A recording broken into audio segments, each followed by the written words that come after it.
बाजार में भाव गिर जाता है तो वस्तु का महत्व नहीं रह जाता है। हमारी घूमती वस्तु, भाव बढ़ जाए तो वस्तु का महत्व बढ़ जाता है, नहीं बढ़ जाता। तो विभक्ति में भाव के बिना तो एक क्रिया मात्र है।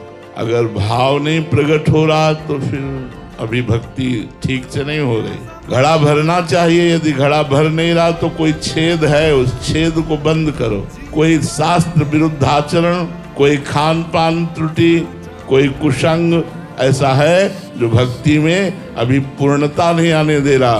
भक्ति की पूर्णता है भाव। भाव में भरकर एक चुल्लू जल भी अर्पित कर दो, एक तुलसी दल अर्पित कर दो, एक पुष्प अर्पित कर दो, एक कोई फल अर्पित कर दो, बस इतने में ही भगवान राजी है हमारे। भाव ने करोड़ों रुपए का फूल बंगला बना दो, करोड़ों का भोग लगा दो, ठाकुर स्वीकार नहीं करते।